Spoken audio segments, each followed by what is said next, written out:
दोस्तों, मेरा नाम है कुलदीप मलिक और स्वागत है आपका मेरे यूट्यूब चैनल में।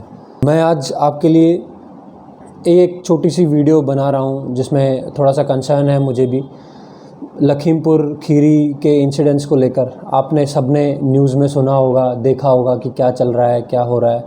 तो जहां तक मुझे लगता है कि आप लोग अवेयर होंगे इस इंसिडेंट से, फिर भी मैं आपको एक ओवरव्यू दे देता हूं कि यहाँ पे एक्चुअल में हुआ क्या है। यहाँ पे जो डेप्यूटी चीफ मिनिस्टर थे यूपी के केशव मौर्य जी, वो लखीमपुर खीरी डिस्ट्रिक्ट के एक गांव में बनबीर विलेज है, वहाँ पे बनबीरपुर विलेज, वहाँ पे वो कुश्ती का कोई कार्यक्रम था, उसका उद्घाटन करने के लिए गए थे, उसके इनॉग्रेशन के लिए गए थे। तो अब किसान आंदोलन तो आपको पता ही है, अक्रॉस इंडिया पूरे भारत में चल रहा है, हर जगह। तो किसानों को वहाँ पता चला जो आंदोलन पे बैठे थे, तो उन्होंने उनको काले झंडे दिखाने के लिए वो पहले हेलीपैड पे गए, क्योंकि उन्हें पता चला कि हेलीकॉप्टर से आ रहे हैं। बट वो हेलीकॉप्टर से नहीं आ रहे थे, तो वो बाय रोड आ रहे थे, तो वो रोड पर खड़े हो गए वहाँ पे झंडे दिखाने के लिए। बट वो वहाँ भी किसी दूसरी रोड से चले गए। तो ये सब चीज़ें हुई।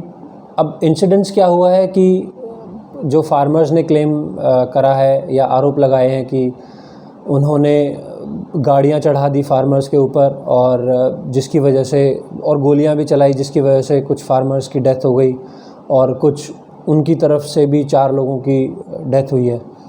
तो इन टोटल बात यह है कि 8 लोग मरे हैं। इसकी रिस्पॉन्सिबिलिटी कोई लेने वाला नहीं है। ऑन टॉप ऑफ दैट, अगर ये इंसिडेंट्स फार्मर्स के हिसाब से हुआ भी है तो ये बहुत गलत हुआ है। नेता और नेता के बेटे, ये सब चीज़ें बहुत ज़्यादा गलत हो रही हैं। फार्मर्स को वो तो शांति से प्रोटेस्ट कर रहे हैं और उनका हक है, एज़ पर इंडियन कॉन्स्टिट्यूशन वो प्रोटेस्ट कर सकते हैं, कहीं भी प्रोटेस्ट कर सकते हैं, बशर्ते वो शांति प्रिय हो, शांति से हो रहा हो। और ये शांति से ही हो रहा था जब तक उन पे गाड़ियाँ नहीं चढ़ाई गई थी, गोलियाँ नहीं दागी गई थी। अब वो जैसा भी है, इसमें मेन जो मेरा मुद्दा है वो ये है कि 8 लोग मरे हैं। किसी का बाप मरा है, किसी का भाई मरा है, किसी का बेटा मरा है। इसकी जिम्मेदारी कौन लेगा? क्या इनकी जिम्मेदारी लेने के लिए कोई है? क्योंकि सरकार का तो कोई रिएक्शन आ ही नहीं रहा है। सेंट्रल गवर्नमेंट तो वैसे ही कुछ नहीं बोल रही है, बहुत टाइम से, पिछले कुछ महीनों से शांत है फार्मर बिल को लेकर। ऑन टॉप ऑफ दैट, अब जो स्टेट गवर्नमेंट्स हैं वो भी अपनी मनमानी करने लग गई हैं। कहीं भी थोड़ी सी छोटी मोटी घटना होती है तो उस एरिया में 144 धारा लगा दी जाती है, लोगों को बाहर निकलने से मना कर दिया जाता है, इंटरनेट सर्विसेज बंद कर दी जाती हैं। प्रॉब्लम किसको हो रही है? सरकार को तो उसमें कोई प्रॉब्लम नहीं हो रही है। जो लोकल लोग हैं, जो वहाँ जो अब इंटरनेट सर्विसेज बंद करने से फ़ायदा क्या होगा? कोई फ़ायदा नहीं होगा। वो जो इंसिडेंसेस जो शेयर होने हैं वो आज नहीं होंगे तो 2 दिन बाद जब इंटरनेट सर्विसेज रिलीज़ हो जाएंगी या एक्टिवेट हो जाएंगी, वो तब भी शेयर होंगे। वो तो शेयर होंगे ही होंगे, आप उसको नहीं रोक सकते।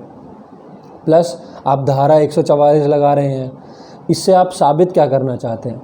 क्या ये साबित करना चाहते हैं कि भैया यहाँ पे कॉन्स्टिट्यूशन कुछ रह ही नहीं गया है, लोगों का कोई वो ही नहीं, कुछ लोग कुछ कह नहीं सकते, लोग कुछ कर नहीं सकते, अगर उनके साथ कुछ बुरा हो जाए तो वो चुपचाप दुबक के घर बैठ जाएं, वो अपनी आवाज़ ना उठाएं, सरकार के ख़िलाफ़ कोई कुछ बोल नहीं पा रहा है क्योंकि सरकार उसका मुंह फट से बंद कर देती है?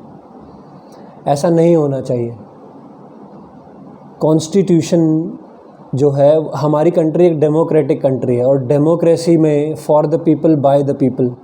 अब बाय द पीपल की जब बात आती है तो यही पॉलिटिशियंस हाथ जोड़ के खड़े रहते हैं वोट मांगने के लिए। बाय द पीपल तो सबको दिख रहा है कि लोगों ने सरकार बनाई है, लेकिन लोगों के लिए क्या हो रहा है, सरकार क्या कर रही है, ये तो कहीं कुछ पता ही नहीं चल रहा।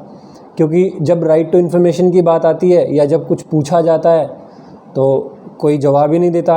धारा 144 लगा दी जाती है, लोगों को हाउस अरेस्ट कर दिया जाता है, अब जितने भी पॉलिटिशियंस हैं, ठीक है, ये एक पॉलिटिकल मुद्दा बन सकता था, बट आप किसी को रोक तो नहीं सकते। ये सबकी कंट्री है, आपकी भी है, मेरी भी है, और हम कहीं भी जा सकते हैं, हम कभी भी कहीं भी जा सकते हैं। इसका मतलब ये तो हमारा संविधान भी हमें हक देता है। तो आप ऐसा तो नहीं कर सकते कि आप किसी को भी निकलने से, घर से निकलने से ही मना कर देंगे कि भैया तुम घर से मत निकलो, तुम बवाल करोगे। ये तो गलत बात है। तो ये सब चीज़ें बहुत गलत कर रही है सरकार, ऐसा नहीं करना चाहिए, उन्हें भी ध्यान रखना चाहिए। और यही अगर आपको याद हो तो यही सेम चीज़ हाथरस रेप जो केस हुआ था, जिसमें उस छोटी सी बच्ची के साथ इतने लोगों ने रेप किया था, और उसके बाद वो कितनी क्रिटिकल कंडीशन में रह के उसकी डेथ भी हो गई थी। सरकार ने सेम केस किया था, किसी को नहीं जाने दिया वहाँ पे, रातों रात अंतिम संस्कार करवा दिया बॉडी का, और ना किसी मीडिया को जाने दिया, ना किसी पॉलिटिशियन को जाने दिया, यहाँ तक कि फैमिली मेम्बर्स को भी मिलने नहीं दिया गया, रिलेटिव्स को भी मिलने नहीं दिया गया, आखिरी दर्शन नहीं करने दिए गए शव के। बहुत गलत है यार, ये बहुत ज़्यादा गलत है। अगर आपको भी इस चीज़ के बारे में कुछ कहना है तो आप प्लीज़ इस नीचे कमेंट बॉक्स में लिख कर बताएं कि आपकी क्या प्रतिक्रिया है इन सब विचारों को लेकर, क्योंकि at the end of the day ये हमारा देश है। हम यहाँ से बाहर नहीं जा सकते। हमें जो कानून ने जो राइट्स दिए हैं, हम उन्हें तो फॉलो करेंगे ही। हम उन्हें तो वो हमारे राइट्स हैं, आपके भी राइट्स हैं, हमारे भी राइट्स हैं, सबके राइट्स हैं, लेकिन हम उनसे बाहर नहीं जा सकते। बट हम उनके दायरे में रह के तो काम कर सकते हैं। आप वो भी नहीं करने दे रहे हैं, बहुत गलत बात है। Plus at the end of the day जो नुकसान हुआ है उसका क्या? 8 लोग मर गए हैं। किसान जो पिछले 1.5 साल से धरने पे बैठे हैं, वो उनका घर कैसे चल रहा है, क्या हो रहा है, कौन उन्हें खाने को दे रहा है, कौन उन्हें पीने को दे रहा है, किसी को नहीं पता। उसके बावजूद वो मर गए। अब राकेश सिंह टिकैत और कुछ गवर्नमेंट ऑफिशियल्स ने लास्ट अपडेट के हिसाब से उन्होंने बताया है कि जो वो पॉलिटिशियन के बेटे हैं आशीष मिश्रा जी, उनके ऊपर केस दर्ज हुआ है, एफआईआर फाइल हो गई है सेक्शन 302 के अंडर। प्लस जो लोग मरे हैं उनको 45 लाख रुपए का मुआवजा, और उनके घर में से किसी को एक सरकारी नौकरी मिलेगी, और जो घायल हैं उनको 10 लाख रुपए का मुआवजा मिलेगा। बट ये सब बोला जा रहा है, कुछ लिखित में नहीं है, और कब मिलेगा, कैसे मिलेगा, आज तक हमने तो कभी नहीं देखा किसी को कहीं कुछ बोला गया हो और उसको दिया गया हो। मेरी तो सुनने में नहीं आया। आपकी सुनने में आया हो तो ज़रूर बताइएगा। अगर कोई आपका जानने वाला हो और वो ये कहे कि हमें मुआवजा प्रॉमिस किया था सरकार ने और हमें मिला है, तो आप ज़रूर बताइएगा। मेरी नॉलेज में तो कोई ऐसा है नहीं। तो अगर आपको ये वीडियो अच्छी लगी हो तो लाइक करिए, शेयर करिए, सब्सक्राइब करिए, और बने रहिए मेरे साथ। जय हिंद।